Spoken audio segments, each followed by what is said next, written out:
ಆದ್ಮೇಲೆ ಎಲ್ಲರಿಗೂ ನಮಸ್ಕಾರ. ಇವತ್ತಿನ ಒಂದು ವಿಡಿಯೋದಲ್ಲಿ ಒಂದು ನೈಸ್ ಜೆಲ್ ಅನ್ನುವಂಥ ಒಂದು ಆಯಿಂಟ್ಮೆಂಟ್ ಬಗ್ಗೆ ಮಾಹಿತಿಯನ್ನು ತಿಳಿಸ್ಕೊಡ್ತಾ ಹೋಗ್ತೀನಿ. ಸೊ ಈ ರೀತಿ ನಿಮಗೆ ನೋಡಲಿಕ್ಕೆ ಸಿಗುತ್ತೆ ನೈಸ್ ಜೆಲ್. ಇದರ ಒಂದು ಗ್ರಾಮ್ ಬಂದರೆ ಇದು ಪ್ಯಾಕೇಜಿಂಗ್ ಬಂದುಬಿಟ್ಟು 30 ಗ್ರಾಮ್ ಇದಾಗಿರುತ್ತೆ. ಈ ರೀತಿ ನಿಮಗೆ ನೋಡಲಿಕ್ಕೆ ಪ್ಯಾಕೇಜಿಂಗ್ ಸಿಗುತ್ತೆ. ಇದನ್ನು ಓಪನ್ ಮಾಡಿ ನೋಡೋಣ ಇದನ್ನು. ಸೊ ಈ ರೀತಿ ಓಪನ್ ಮಾಡಿದ ತಕ್ಷಣ ನಿಮಗೆ ಒಂದು ಆಯಿಂಟ್ಮೆಂಟ್ ಒಂದು ಸಿಗ್ತಾ ಹೋಗುತ್ತೆ. ಸೊ ಈ ರೀತಿ ಆಯಿಂಟ್ಮೆಂಟ್ ಸಿಗುತ್ತೆ. ಒಳಗಡೆ ಯಾವುದೇ ರೀತಿ ಪೇಪರ್ ವರ್ಕ್ ಕೊಟ್ಟಿಲ್ಲ. ಇದೇ ರೀತಿ ನಿಮಗೆ ಆಯಿಂಟ್ಮೆಂಟ್ ಸಿಗುತ್ತೆ. ನೈಸಲ್ಲಿ ನೋಡಲಿಕ್ಕೆ ಒಂದು ಪ್ಲಾಸ್ಟಿಕ್ಕಿಂದ ತಯಾರು ಮಾಡಿರ್ತಕ್ಕಂಥ ಒಂದು ಆಯಿಂಟ್ಮೆಂಟ್ ಇದಾಗಿರುತ್ತೆ. ಇದನ್ನು ಓಪನ್ ಮಾಡಿ ನೋಡೋಣ. ಸೊ ಓಪನ್ ಮಾಡೋ ಇದು ಕೂಡ ಒಂದು ಸೀಲ್ಡ್, ಆ್ಯಕ್ಚುಲಿ ಸೀಲ್ಡ್ ಆಗಿಲ್ಲ ಸ್ನೇಹಿತರೆ. ಸೊ ಇದು ಸೀಲ್ಡ್ ಆಗಬೇಕಾಗಿತ್ತು. ಸೊ ಸೀಲ್ಡ್ ಆದರೆ ಒಂದು ಒಳ್ಳೆಯ ವಿಷಯ ಅಂತ ಹೇಳ್ತೀನಿ. ಯಾಕಂದರೆ ಯಾವುದೇ ರೀತಿ ನಿಮಗೆ ಅಂದರೆ ಫ್ರಾಡ್ ಆಗಂಗಿಲ್ಲ. ಇನ್ ಕೇಸ್ ಇದನ್ನು ಯೂಸ್ ಮಾಡಿದರೂ ಸಹ ಏನಾಗುತ್ತೆ ನಿಮಗೆ ಗೊತ್ತಾಗುತ್ತೆ, ಯಾರೆಲ್ಲ ಯೂಸ್ ಮಾಡಿದಾಗ ಓಪನ್ ಆಗಿದೆ ಅಂತ ಗೊತ್ತಾಗುತ್ತೆ. ನೆಕ್ಸ್ಟ್ ಬರುವಂಥ ಒಂದು ಪ್ಯಾಕೇಜ್ಗಳು ಸೀಲ್ ಆದರೆ ಬೆಸ್ಟ್ ಅಂತ ಹೇಳ್ತೀನಿ ಈ ಒಂದು ನೈಸ್ ಜೆಲ್ ಅನ್ನುವಂಥದ್ದು. ಮತ್ತು ಇದರ ಒಂದು ತಯಾರು ಮಾಡಿರ್ತಕ್ಕಂಥ ಒಂದು ಕಂಪ್ನಿ ಬಂದುಬಿಟ್ಟು ಒಂದು ಡಾಕ್ಟರ್ ರೆಡ್ಡಿ ಅನ್ನುವಂಥ ಒಂದು ಕಂಪ್ನಿ. ಸೊ ಈ ಒಂದು ಆಯಿಂಟ್ಮೆಂಟನ್ನು ಏನು ಮಾಡ್ತು, ತಯಾರು ಮಾಡ್ತು. ಮತ್ತು ಇದರಲ್ಲಿರುವಂಥ ಒಂದು ಕೆಮಿಕಲ್ ಕಾಂಪೋಸಿಷನನ್ನು ನಾವು ನೋಡಿದಾರೆ ನಿಮಿಸ್ಲೈಡ್, ಮಿಥೈಲ್ ಸ್ಯಾಲಿಸ್ಲೇಟ್, ಮೆಂಥಾಲ್ ಆ್ಯಂಡ್ ಕ್ಯಾಪ್ಸಿಸಿನ್ ಜೆಲ್. ಮತ್ತು ಇದರ ಒಂದು ಪ್ರಮಾಣವನ್ನು ನಾವು ನೋಡಿದಾರೆ. ಈಚ್ ಗ್ರಾಮ್ ಕಂಟೆಂಟ್ಸ್ ನಿಮಿಸ್ಲೈಡ್ 10 mg ಇರುತ್ತೆ, ಮಿಥೈಲ್ ಸ್ಯಾಲಿಸ್ಲೇಟ್ 100 mg ಇರುತ್ತೆ, ಮೆಂಥಾಲ್ ಬಂದುಬಿಟ್ಟು 50 mg ಇರುತ್ತೆ, ಕ್ಯಾಪ್ಸಿಸಿನ್ ಬಂದುಬಿಟ್ಟು 0.25 mg ಇರುತ್ತೆ. ಮತ್ತು ಇನ್ನು ವಾಟರ್ ಸಾಲ್ಯುಬಲ್ ಬೇಸ್ ಇದಾಗಿರುತ್ತೆ ಸ್ನೇಹಿತರೆ.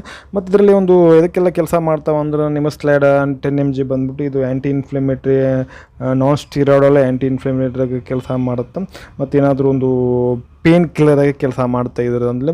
ಮತ್ತು ಮಿಥೈಲ್ ಸ್ಯಾಲಿಸ್ಲೇಟ್ ಬಂದುಬಿಟ್ಟು ಈಗಾಗಲೇ ಗೊತ್ತಿರುವಾಗ ನಮಗೆ ಇನ್ಫ್ಲಮೇಷನ್ ರೆಡ್ಯೂಸ್ ಮಾಡುತ್ತೆ. ಅದರ ಜೊತೆಗೆ ಒಂದು ಬ್ಲಡ್ ವೆಸಲ್ಸನ್ನು ಡೈಲೇಟಿಂಗ್ ಮಾಡುತ್ತೆ ಮತ್ತು ಇನ್ಕ್ರೀಸ್ ದ ಬ್ಲಡ್ ವೆಸಲ್ ಈ ಒಂದು ಮಿಥೈಲ್ ಸ್ಯಾಲಿಸ್ಲೇಟ್ ಮಾಡುತ್ತೆ. ಮತ್ತು ಮೆಂಥಾಲ್ ಬಂದುಬಿಟ್ಟು ಇದು ಕೂಲಿಂಗ್ ಎಫೆಕ್ಟ್ ಕೊಡುತ್ತೆ ಈ ಒಂದು ಆಯಿಂಟ್ಮೆಂಟಲ್ಲಿ. ಕ್ಯಾಪ್ಸಿಸಿನ್ ಬಂದುಬಿಟ್ಟು ಇದು ನರ್ವ್ ಪೇನಿಗೆ ಏನಾಗುತ್ತೆ ಈ ಒಂದು ಆಯಿಂಟ್ಮೆಂಟಲ್ಲಿ ಸಪೋರ್ಟ್ ಮಾಡುತ್ತೆ. ಒಟ್ಟಾರೆಯಾಗಿ ಇದರ ಒಂದು ಬೆನಿಫಿಟ್ಸ್ ಯೂಸಸನ್ನು ನಾವು ಗಮನಿಸ್ಕೋದಾದ್ರೆ ಸ್ಪ್ರೇನಿಗೆ ಯೂಸ್ ಮಾಡ್ತಾರೆ, ಮಸ್ಕ್ಯುಲರ್ ಪೇನಿಗೆ, ಜಾಯಿಂಟ್ ಪೇನಿಗೆ ಮತ್ತು ಲೋ ಬ್ಯಾಕ್ ಪೇನಿಗೆ ಈ ಒಂದು ನೈಸ್ ಜೆಲ್ಲನ್ನು ಏನು ಯೂಸ್ ಮಾಡ್ತಾರೆ. ಇದರ ಜೊತೆಗೆ ಯಾವುದೇ ಪೇನ್ ಇರಲಿ ದೇಹದಲ್ಲಿ ಮಸಲ್ ಸಂಬಂಧಪಟ್ಟಂತೆ ಯಾವುದೇ ಪೇನ್ ಇದ್ದರೂ ಸಹ ಏನು ಮಾಡ್ತಾರೆ ಈ ಒಂದು ಆಯಿಂಟ್ಮೆಂಟನ್ನು ಅಪ್ಲೈ ಮಾಡಿಕೊಂಡ್ರೆ ನಿಮಗೆ ಕಡಿಮೆ ಆಗ್ತದೆ. ಮತ್ತು ಇದನ್ನು ಯಾವ ರೀತಿ ಇದನ್ನು ಯೂಸ್ ಮಾಡಬೇಕು ಡೋಸೇಜನ್ನು ನೋಡೋದಾದ್ರೆ ಅಂದರೆ ಮೊದಲಿಗೆ ಏನು ಮಾಡಬೇಕು, ಈ ಜೆಲ್ ತೆಗೆದುಕೊಂಡು ಯಾವ ಒಂದು ಏರಿಯಾದಲ್ಲಿ ಇರುತ್ತಲ್ಲ ಒಂದು ಏರಿಯಾಕ್ಕೆ ನೀವು ಅಪ್ಲೈ ಮಾಡ್ಕೋಬೇಕಾಗತ್ತೆ. ತಿನ್ ಲೇಯರ್ ಅಪ್ಲೈ ಮಾಡ್ಕೋಬೇಕು. ಮತ್ತು ರಬ್ಬರ್ ಯಾವುದೇ ರೀತಿ ನೀವು ಪ್ರೆಸ್ಸರಾಗಿ ರಬ್ಬಗೆ ನಾವು ಮಾಡ್ಕೋಲ್ಲ, ತಿನ್ ಲೇಯರ್ಗೆ ನಾವು ಸ್ಲೋ ಆಗಿ ನೀವು ಮಸಾಜ್ ಮಾಡ್ಕೋಬೇಕಾಗತ್ತೆ. ದಿನಕ್ಕೆ 2-3 ಸಲ ಮಾಡಿಕೊಂಡ್ರೆ ಸಾಕು, ಒಂದು 2 ಸಲ ಓಕೆ, ಬೆಳಿಗ್ಗೆ ಒಮ್ಮೆ ರಾತ್ರಿ ಒಮ್ಮೆ ಸಾಕು. ಮತ್ತು ಏನು ಮಾಡ್ಬೇಕು, ಯೂಸ್ ಆದಮೇಲೆ ಏನು ಮಾಡ್ಬೇಕಾಗತ್ತಂದ್ರೆ ಈ ಒಂದು ಕ್ಯಾಪ್ ಮುಂದೆ ತೋರಿಸಿದ್ನಲ್ಲ ಈ ಒಂದು ಕ್ಯಾಪನ್ನು ಏನು ಮಾಡ್ಬೇಕು, ನಾವು ಟೈಟ್ಲಿ ಫಿಕ್ಸ್ ಮಾಡಬೇಕಾಗತ್ತೆ. ಅಂದರೆ ಮತ್ತೆ ಅದನ್ನು ಏನೋ ಲೂಸ್ ಹಾಕೋದು ಫಿಕ್ಸ್ ಮಾಡಬೇಕಾಗತ್ತೆ, ಕ್ಲೋಸ್ ಮಾಡಬೇಕಾಗತ್ತೆ. ಮತ್ತು ಇದು ಅಪ್ಲೈ ಮಾಡ್ಕೊಂಡು ಆದಮೇಲೆ ನಿಮಗೆ ನಿಮ್ಮ ಒಂದು ಕೈಗಳನ್ನೇ ಚೆನ್ನಾಗಿ ನೀವು ವಾಶ್ ಮಾಡ್ಕೋಬೇಕಾಗತ್ತೆ ಸ್ನೇಹಿತರೆ. ಮತ್ತು ಇದರ ಒಂದು ಸ್ಟೋರೇಜ್ ಬಂದುಬಿಟ್ಟು ಒಂದು 25 ಡಿಗ್ರಿ ಸೆಲ್ಸಿಯಸ್ ಮತ್ತು ಒಂದು ಲೈಟಿಂದ ದೂರ ಇಡಬೇಕಾಗತ್ತೆ. ಮತ್ತೊಂದು ರೆಫ್ರಿಜರೇಟ್ರಲ್ಲಿ ಈ ಒಂದು ಆಯಿಂಟ್ಮೆಂಟನ್ನು ಇಡೋ ಹಾಗಿಲ್ಲ. ಮತ್ತು ಮಕ್ಕಳಿಂದ ದೂರ ಇಡಬೇಕಾಗತ್ತೆ ಸ್ನೇಹಿತರೆ ಈ ಒಂದು ಆಯಿಂಟ್ಮೆಂಟು. ಈ ಒಂದು ಆಯಿಂಟ್ಮೆಂಟ್ ಅಂದರೆ ಅಲ್ಲಿ ನಿಮಿಸ್ಲೈಡ್ ಇದೆಯಲ್ಲ ಈ ಒಂದು ನೈಸ್ ಜೆಲ್ಲಲ್ಲಿ ಇದನ್ನ ಏನು ಮಾಡ್ಬೇಕು, 10 ಡೇಸ್ಗಿಂತ ಜಾಸ್ತಿ ಇದನ್ನು ಅಪ್ಲೈ ಮಾಡ್ಕೋ ಹಾಗಿಲ್ಲ. ಏಕಂತಂದ್ರೆ ಲಿವರ್ ಸ್ವಲ್ಪ ಪ್ರಾಬ್ಲಮ್ ಆಗಿರೋದ್ರಿಂದ ಏನಾಗುತ್ತೆ, ಲಿವರ್ ಪ್ರಾಬ್ಲಮ್ ಆಗ್ತದಲ್ಲ, ಅದಕ್ಕೆ ಸಲುವಾಗಿ 10 ಡೇಸ್ ಲಾಸ್ಟ್ ಈ ಒಂದು ಆಯಿಂಟ್ಮೆಂಟನ್ನು ನೀವು ಯೂಸ್ ಮಾಡಬೇಕಾಗತ್ತೆ.